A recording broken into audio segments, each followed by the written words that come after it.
Hello everyone, welcome to this series on the history of English literature. And in this video, we are going to discuss the development of literary style in Elizabethan period. Introduction. The development of literary style, particularly in English poetry, reflects the evolving cultural, intellectual, and artistic currents of the time. The transition from awkward and often clumsy poetry of earlier periods to the refined and powerful verse of the Elizabethan era marks a significant transformation in English literature. This video explores the different stages of this development, focusing on the poetry of the 16th and 17th centuries. The progression from the formative, imitative period of Wyatt, Surrey, and Sidney to the mature, vigorous style of Spenser and Shakespeare, and finally to the decline in the early 17th century, illustrates the dynamic nature of literary evolution. The formative and imitative period 1550 to 1580. Imitation of classical models. The earliest period of English poetic development, roughly from 1550 to 1580, is characterized by a strong dependence on classical models. This formative stage, represented by poets such as Sir Thomas Wyatt, Henry Howard, Earl of Surrey, Sir Philip Sidney, and the university wits, was marked by a diligent imitation of classical forms and themes. The poetry of this period often bears the precision and rigidity of a pupil learning from their master, with few deliberate innovations. The sonnet, blank verse, and various lyrical metrical forms were introduced during this time, with the sonnet becoming a particularly significant form.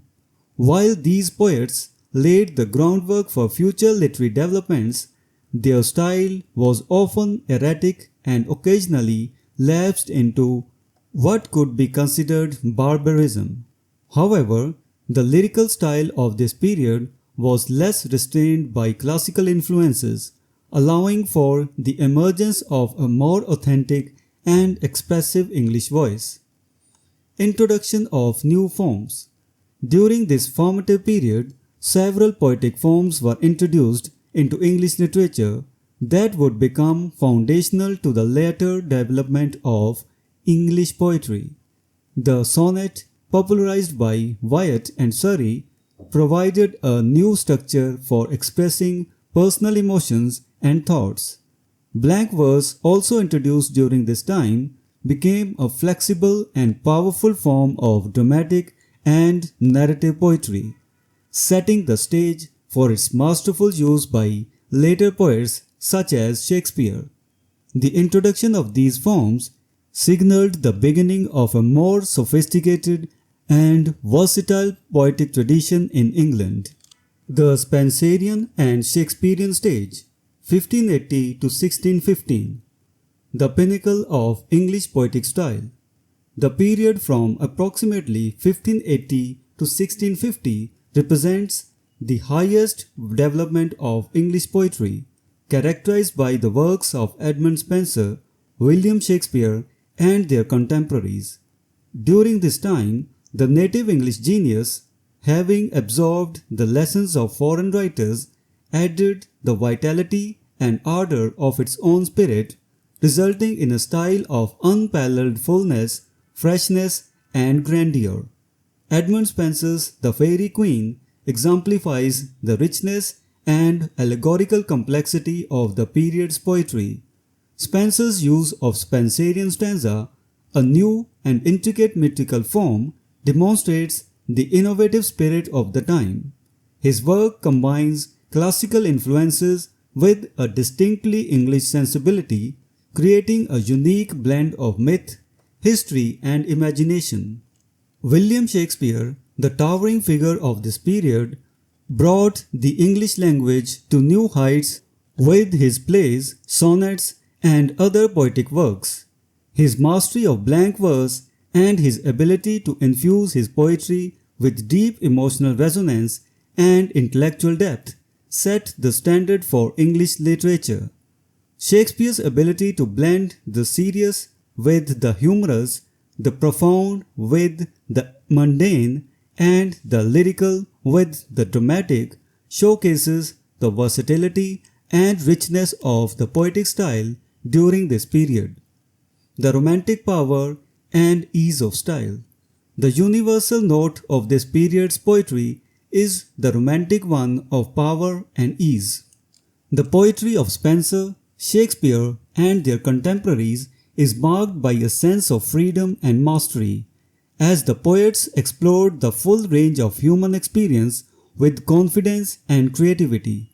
The use of language during this period is both powerful and supple, capable of expressing the most profound emotions and ideas with elegance and clarity. The lyricism of the period, whether in the form of sonnets, songs, or longer narrative poems, reflects a deep engagement with the beauty and complexity of the world. The decline in the early 17th century. The shift toward fancy and subtlety. By the second decade of the 17th century, a decline in the quality and vigor of English poetry began to set in. The inspired phraseology, the wealth and flexibility of vocabulary, and the general bloom of the Elizabethan style began to give way to a lighter, more fanciful mode of expression. This shift is evident in the work of poets like Thomas Campion, whose verse, while technically skilled, often lacks the depth and sincerity of earlier works. The high seriousness of the Elizabethan period also began to degenerate into a darker, more somber tone, as seen in the tragedies of John Webster.